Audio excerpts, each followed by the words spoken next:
Oi pessoal, tudo bem? Professor César falando. Bom, no último vídeo nós paramos nesse slide aqui, né? Espero que vocês tenham entendido o princípio do método, de como é que a gente gera o nosso cromatograma, né? Então esse pico aqui é o que sai por último, esse aqui é o que sai primeiro no cromatograma, né? Essa substância interage menos com a fase estacionária, por isso que ele sai primeiro. Essa daqui interage um pouquinho mais, um pouquinho mais, um pouquinho mais. Certo? Espero que vocês tenham entendido esse argumento. Aí está a alma da cromatografia gasosa. Se você não entendeu essa parte inicial, você não vai entender mais nada, tá bom? Então, qualquer coisa me procura no plantão. Bom, tipos de cromatografia gasosa e classificação, né? Então, normalmente, gente, na cromatografia gasosa nós temos dois tipos de colunas, né? Aquela que a gente chama de capilar, porque é da largura de um fio de cabelo, mais ou menos, né? E aquela que a gente chama de empacotada, que é mais ou menos da largura de um dedinho, um pouquinho menos, tá? O diâmetro interno dela é um pouquinho menos do que a largura de um dedinho. Essa daqui a gente chama, normalmente está associado com a cromatografia gasosa de alta resolução, e essa daqui é o CGzinho comum, né? Tem a ver com o tipo de coluna que tem ali dentro do forno. Bom, aplicação da cromatografia gasosa, gente, isso aqui recorrentemente cai em concurso, tá? Vira e mexe cai lá em questão de concurso. Qual que é o pré-requisito que eu preciso ter na minha amostra para conseguir aplicar ou para conseguir usar um cromatógrafo gasoso, né? Então, a cromatografia gasosa é aplicável a substâncias voláteis com peso molecular de até mais ou menos 500 gramas por mol. Esse número aqui é questionável, tá? A literatura diverge um pouco a respeito desse número. Mas enfim, compostos de altíssimo peso molecular, como proteínas, gorduras, vitaminas, usa-se cromatografia líquida, né? Então, tá aqui, gente, um primeiro pré-requisito que a minha amostra tem que ter. A minha amostra precisa ser volatilizada, eu preciso ter uma facilidade grande de volatilizar a minha amostra. Ela precisa ser volatilizável, tá? Então, eu preciso fazer com ela. Se a substância consegue fazer esse tipo de coisa lá dentro do sistema ali de injeção, então ela pode ser analisada dentro do cromatógrafo gasoso, tá? Um outro pré-requisito que a minha amostra precisa ter, né? Uma outra aplicação que o meu cromatógrafo gasoso tem é aplicável a substâncias termicamente estáveis, ou seja, substâncias que não se decomponham, tá? Caso não haja a possibilidade de usar outra técnica, derivatizar a amostra. A derivatização é uma técnica utilizada em química para transformar uma substância em outra de estrutura semelhante, um derivado por meio de uma reação química, o exemplo, o álcool em um éter, tá? Então é assim, gente, só para você entender. Opa, tá vivo. Quais são os dois pré-requisitos para eu poder usar um cromatógrafo gasoso? Em quais situações, né, eu posso usar cromatografia gasosa? Quando a minha amostra tá lá o sistema de injeção, né, ó. Tá aqui, eu injeto a minha amostra que tá aqui, ó, tá aqui na agulhinha, né, na minha injeção, injeto aqui, ó. Esse aqui, ó, é o sistema de injeção que é a quente. E eu programo a temperatura, lembra? A 50 graus acima do composto menos volátil, tá? Então, a minha amostra, ela precisa ter peso molecular não muito alto, de modo que ela consiga vaporizar de uma maneira muito rápida aqui dentro. Para quê? Para ela entrar na coluna cromatográfica na forma de vapor, né? Ela precisa estar na forma gasosa aqui dentro, beleza? Então, esse processo precisa ser bem rápido. Se eu tenho uma substância com peso molecular muito alto, eu tenho dificuldade para vaporizar de forma bem rápida a amostra, tá? Um outro fator é que ela tem que ser termicamente estável. O que é uma substância termicamente estável? É aquela substância que está ali, ó, ela está lá, as moléculas, vamos imaginar as moléculas no estado líquido. Está aqui, ó, elas bem grudadinhas, né? No estado líquido elas estão ali, elas se movimentam, tem um grau de mobilidade grande, mas elas têm um certo nível de aproximação. O que é uma substância termicamente estável? É aquela que quando eu aqueço, as moléculas passam para o estado gasoso, ou seja, elas ficam longe umas das outras, né, sem se decompor. O que é o processo de decomposição? É quando a molécula se rompe, né? Há um processo de reação química onde aquela substância perde a identidade dela. Aí não tem como analisar, né, gente? Se ela não é estável termicamente, existem várias substâncias que são instáveis termicamente, né? Ela não passa do estado líquido para o estado gasoso, ela se decompõe ao invés de passar para o estado gasoso. E aí não é aplicável, né? A cromatografia gasosa não vai conseguir analisar essa substância, essa molécula laranjinha aqui, ó. Por quê? Porque ela, no processo aqui dentro, a quente, ela vai se decompor em outra e aí eu não tenho como analisar, tá? O caminho que a gente tem é o seguinte: quando a minha amostra tem esse comportamento de ser instável termicamente, eu opto por usar o cromatógrafo líquido, tá? A cromatografia líquida. Se eu não tenho cromatógrafo líquido, o que eu faço? Então, quem não tem cão caça com gato, né? Se eu não tenho cromatógrafo líquido, o que a gente faz? A gente derivatiza essa molécula, né? Essa amostra.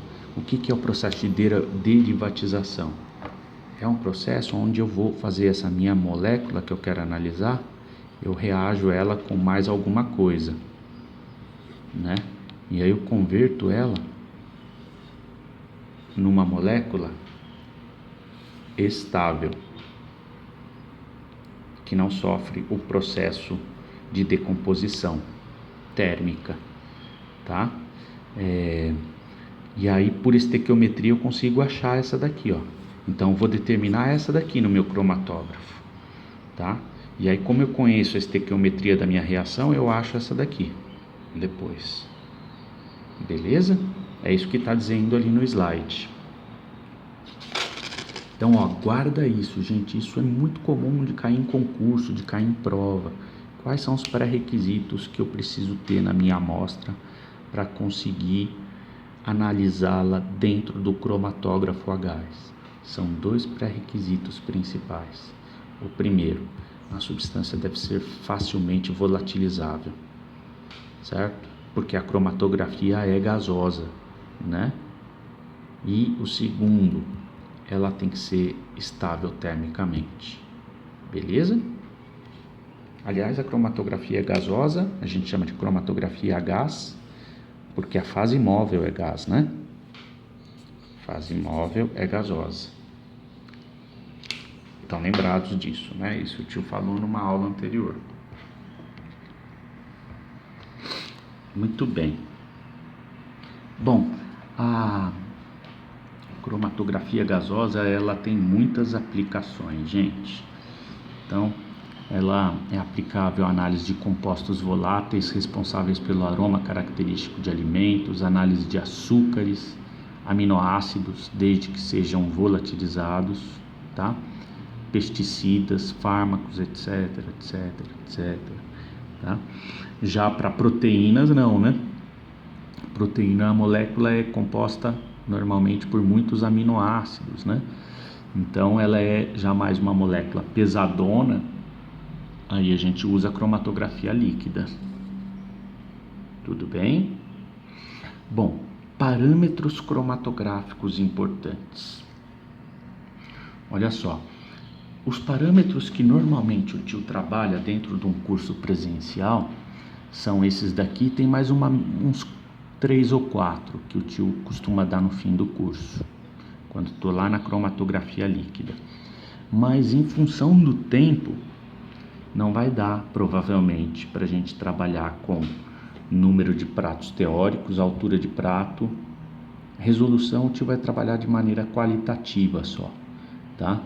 Então, o que a gente vai ver aqui, ó? Vamos ver o que é tempo de retenção, o que é tempo morto, tempo de retenção corrigido, forma do pico cromatográfico, a gente vai fazer algumas considerações sobre ela e algumas considerações qualitativas sobre resolução, né? Número de pratos teóricos, altura do prato e como é que a gente calcula a resolução. Então tem maneiras quantitativas de determinar número de pratos teóricos, altura de prato e resolução dentro da cromatografia gasosa. A gente não vai ver isso, pelo menos por enquanto. Vamos ver se vai sobrar um tempinho lá na frente para a gente ver. Por que a gente não vai ver essa parte aqui? Porque demanda um tempo grande, tá? Esses 3 parâmetros cromatográficos, mais uns 3 ou 4 que eu dou, além desses, demanda um tempo muito grande para ser dado, assim, da forma como eu dou, tá? Pelo menos aí umas de 4 a 6 aulas presenciais. Então, vamos dar um jeito de pular por cima disso. Muito bem. Não vamos ver exercício agora não, vamos ver os parâmetros que eu não expliquei, né? Então vamos aqui para a folhinha contigo. Vem contigo que você passa de ano.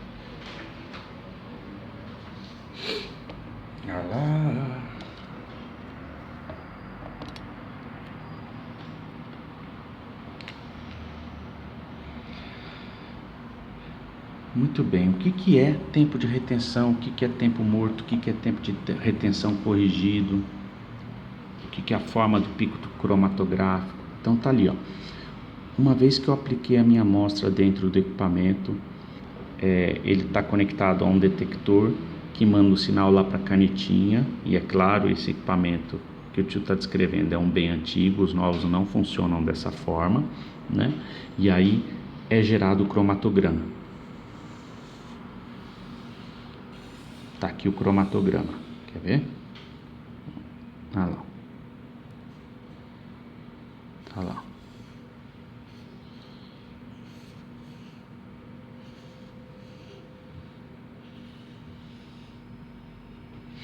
Muito bem, tá aqui um cromatograma.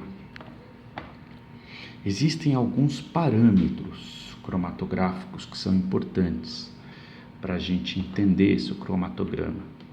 Quais são eles? Primeiro parâmetro, tempo de retenção. Então, tempo de retenção é isso aqui, ó. Vamos olhar só para esse pico aqui, ó, para a gente entender o que é tempo de retenção. Tempo de retenção é essa medida aqui, ó.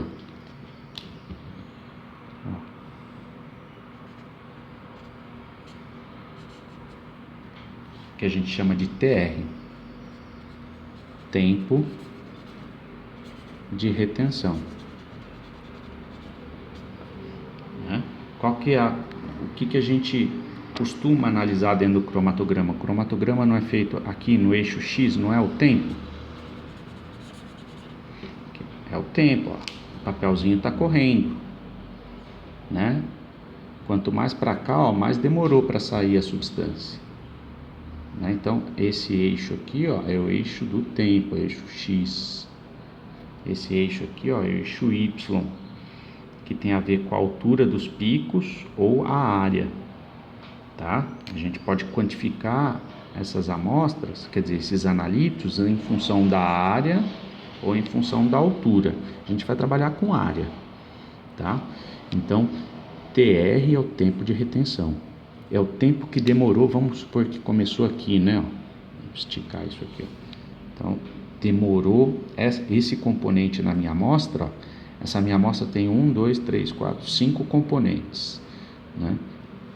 Esse componente demorou um certo tempo. Olha lá,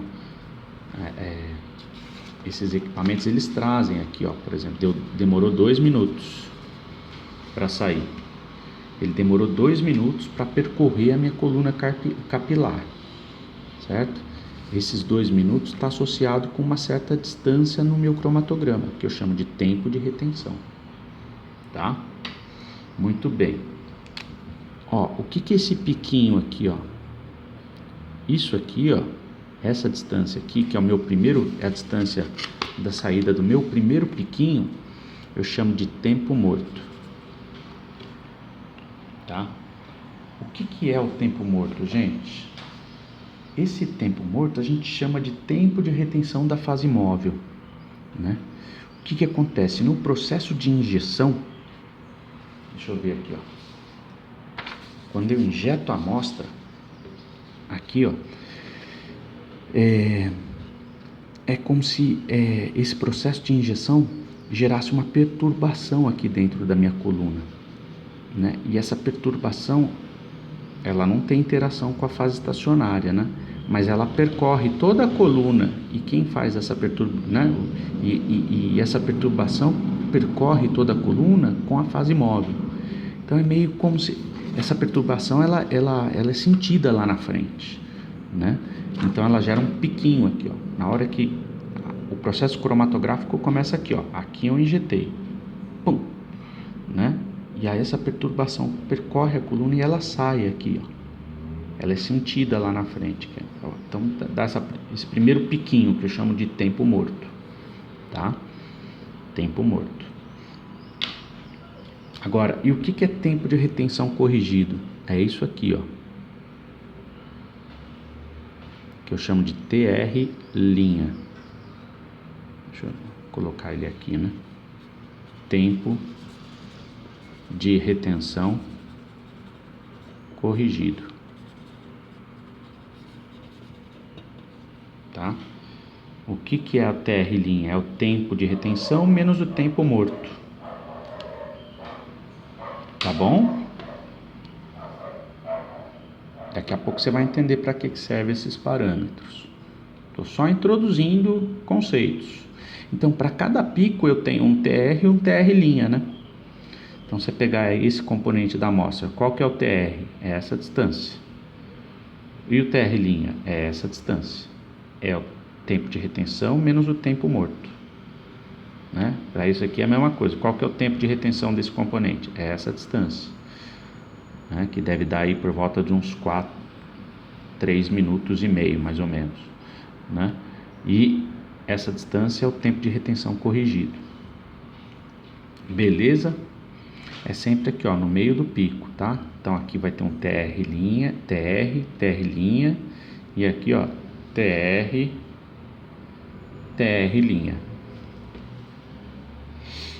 Muito bem. Então falamos de tempo de retenção, tempo morto, tempo de retenção corrigido, número de pratos teóricos e altura de prato. Não vamos falar, pelo menos por enquanto. A forma do pico cromatográfico. É importante a gente fazer algumas considerações sobre a forma do pico cromatográfico. A forma que a gente precisa buscar é sempre picos finos, né? Estreitos, bonitinhos, que nem esse daqui, ó. Então esse aqui é o tipo de pico que a gente gostaria de ter, tá? Mais para frente, se sobrar algum tempo, o tio tenta fazer algumas considerações sobre por que esse tipo de pico é importante, tá? Esse tipo de pico a gente foge dele, né? Para fazer quantificação é uma porcaria, tá? Esse também a gente foge. Esse pico e esse pico estão adequados, tá? E a resolução? A resolução é o seguinte, ó.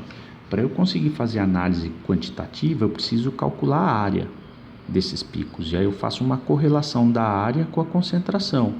Se eu tenho picos encavalados,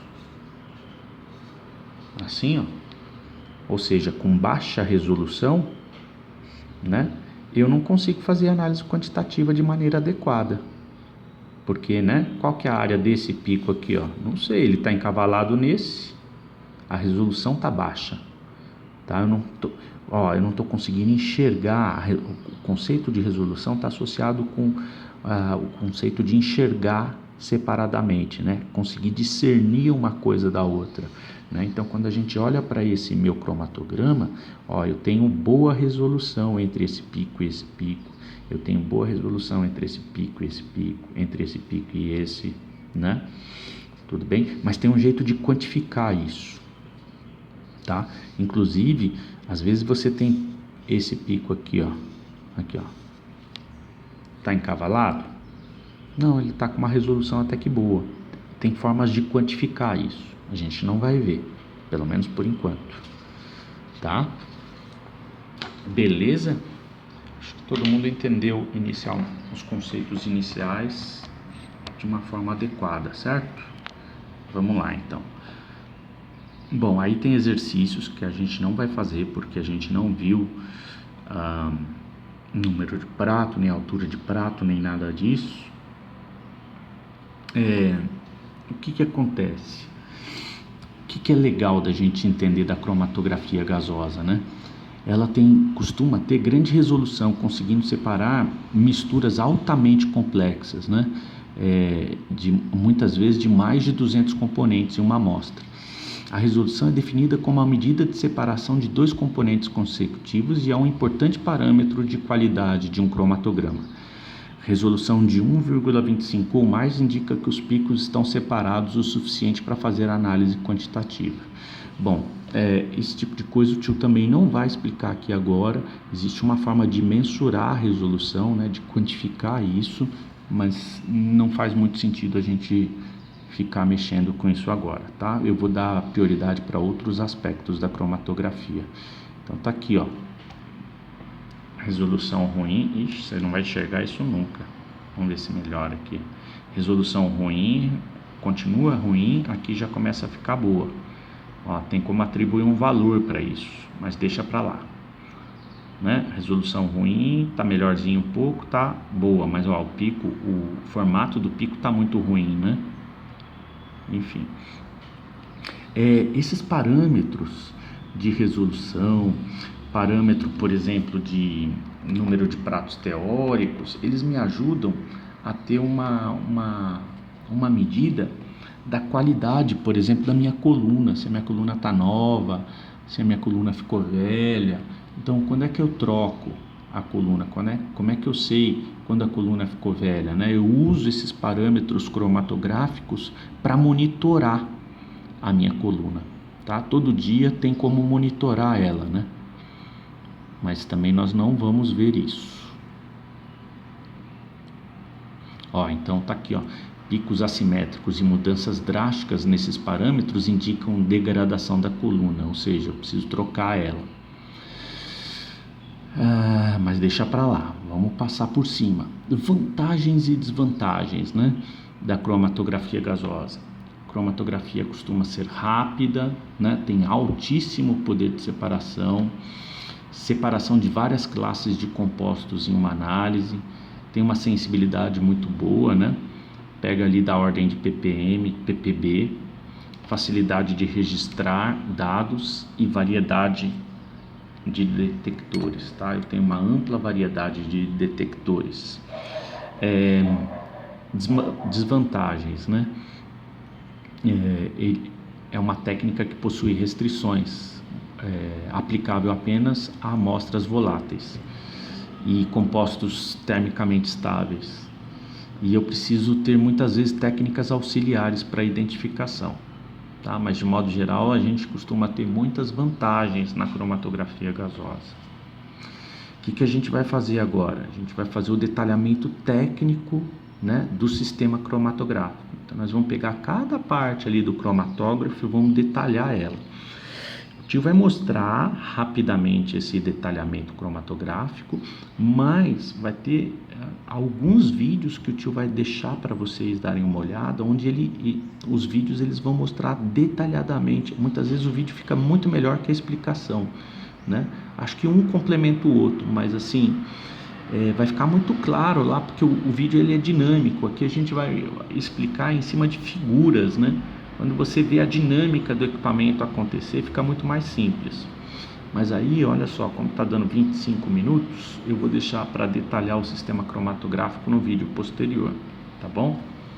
E até a iluminação acho que vai ficar um pouco melhor também. tá? Beijo, beijo e até a próxima.